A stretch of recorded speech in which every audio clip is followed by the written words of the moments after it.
So we have a number of important elections going on tonight. We have the Wisconsin Supreme Court race. We have the Chicago mayoral election. There's a couple of other elections for mayor around the country, but I think the Wisconsin Supreme Court race is perhaps the most important election, not just being held tonight, but for the entire 2023 election cycle. And that's because the balance of the Supreme Court of Wisconsin is at stake. And with that, a number of important issues, gun rights, voter ID, redistricting. So there's a number of important issues that will be impacted by this court race. And that's why millions of dollars have been poured in by both conservative and liberal groups. The DNC, the GOP obviously have their preferred candidates. Dan Kelly's the conservative in this race. Janet Protasewicz is the liberal. So we're going to talk about what I think is going to happen in this race tonight. And of course, tomorrow we'll go into some of the other election results. Chicago mayor, which really is a toss-up between Vallis and Johnson at the moment. Polls sort of have that race all over the place. But I wanted to make this video specifically on Wisconsin's Supreme Court race. So as always, before we begin, if you're new to the channel, please consider subscribing down below and liking this video if you enjoy. So as I mentioned before, this is perhaps the most important election of this year. We've got a couple of governor races at the end of this year, Mississippi, Kentucky, and Louisiana. But this is perhaps the most important race because, as I mentioned earlier, all of those key issues are in the balance. And voting laws in particular is incredibly important because this is going to be perhaps one of the purplest states in 2024. It was the third closest state in the 2020 election. Joe Biden only won it by 0.6. Biden overall only won the 2020 election in the Electoral College by about 40,000 votes in Wisconsin, Georgia, and Arizona. So going into 2024, this is going to be an incredibly pivotal state, and this Supreme Court race could have a pretty big impact on which party is going to have the advantage in Wisconsin come 2024, which is why groups have put so much money into this race. So if we go back about a month and a half ago, we had the Supreme Court primary election, which was pretty disappointing for Republicans, to say the least. Janet Protasewicz, who is the liberal justice, got 46.5% of the vote.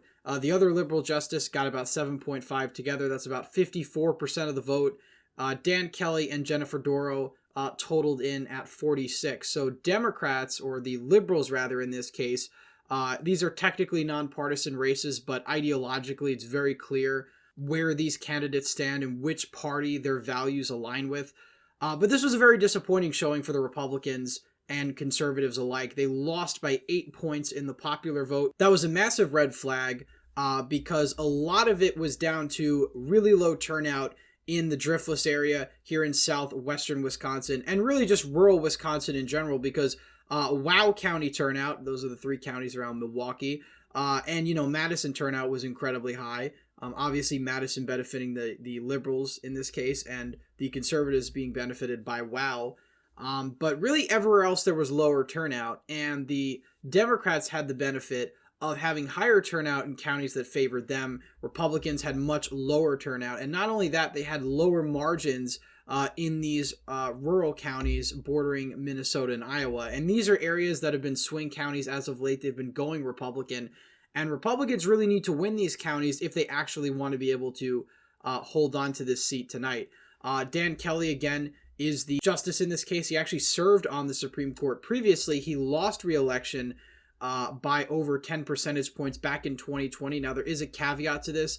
He actually won a majority of the vote in the Supreme Court election primary. It was the general election, which was held on the exact same day as the Democratic primary in Wisconsin, that really did him in. And of course, we take a look at the map here.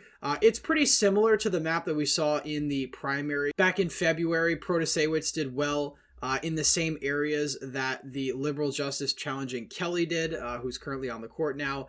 Kelly did better in Wow, but ultimately had pretty lackluster margins in the rest of the state, and that's one of the reasons why he lost. I mean, he even lost Green Bay and areas like that. So in order for Kelly to win tonight, he's going to have to run up the margins in places like Green Bay, Winnebago County, and obviously do exceptionally well in the Wow counties, but he's also going to have to do really well in rural Wisconsin and actually get that turnout up. Now, there's a turnout map here of the estimated turnout based on some of the early vote data we have and based on the primary vote total. Now, obviously, the primary is going to have much lower turnout than the general. That's pretty standard for any election.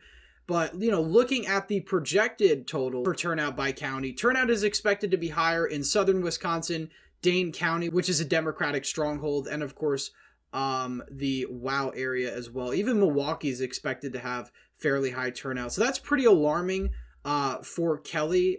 We don't really know what kind of turnout this is going to be. Again, the WOW counties could shift left to where they were in the primary or the 2020 election, and you could see Protasewicz do much better than expected. But in some of these more non-presidential, non-federal races, these statewide races, Democrats still tend to do very well in the rural parts of the state, mainly because there's just low turnout in these elections, and also because a lot of these voters are sort of the elusive Trump Democrats of the Midwest, people that tend to vote Democrat or liberal, but did vote for Donald Trump in 2016 and potentially even 2020 as well. But I think it's mostly down to lower turnout and the fact that Democrats are much more disciplined in actually coming out to vote in not just presidential elections, but these statewide contests that hold a lot of weight. And this was really where Republicans were at about 10 years ago.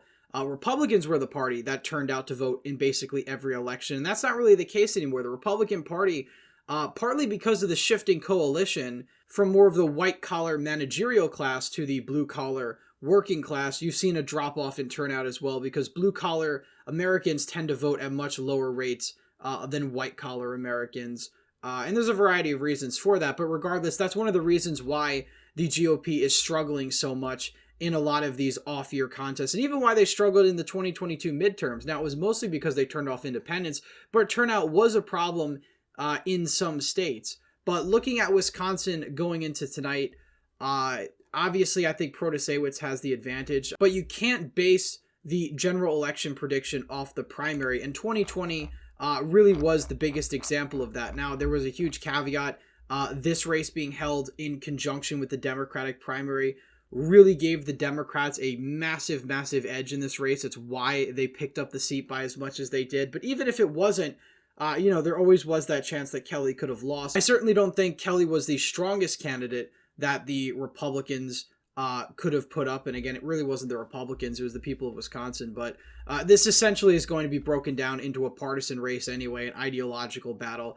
Jennifer Doral was more based in the WOW suburbs. I think she had much more crossover appeal. She was the lead prosecutor in the Waukesha Christmas Parade massacre.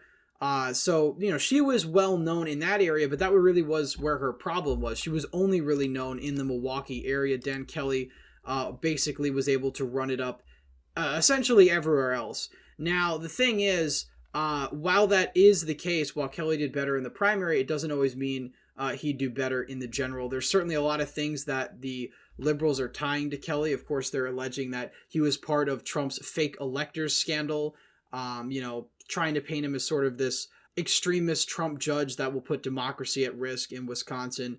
Those sorts of attacks, I don't really think those would have stuck as well with somebody like Doro, who really doesn't have much of a connection to Trump whatsoever. Dan Kelly does have more of a connection to Trump, so obviously I think there'd be a lot less fodder going against Doro in regards to Trump than there is for Kelly.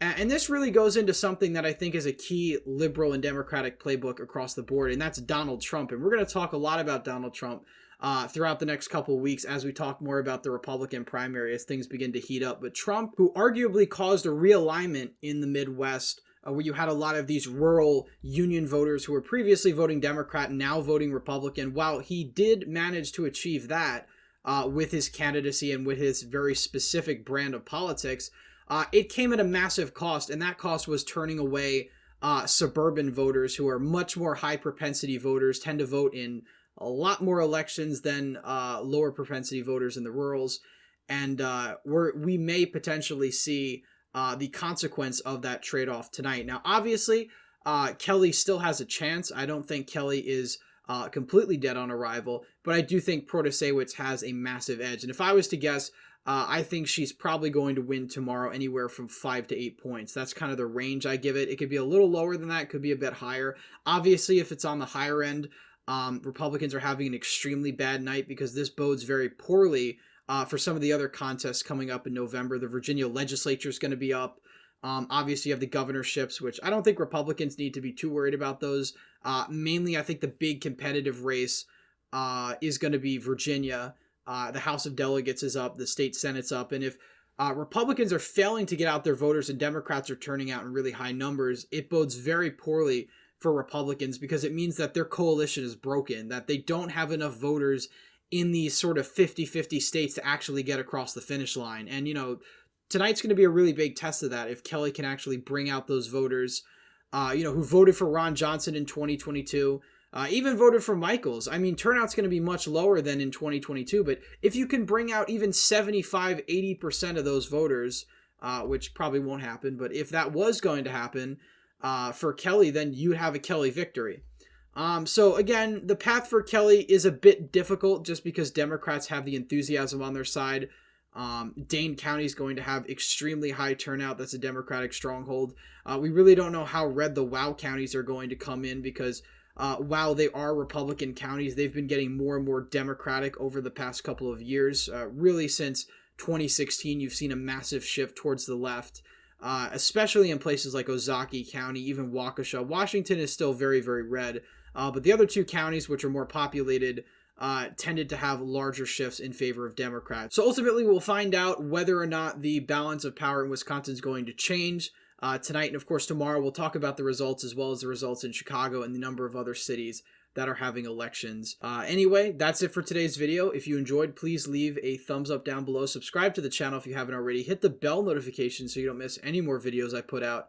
As always, again, thank you all for watching, and I hope to see you in the next one.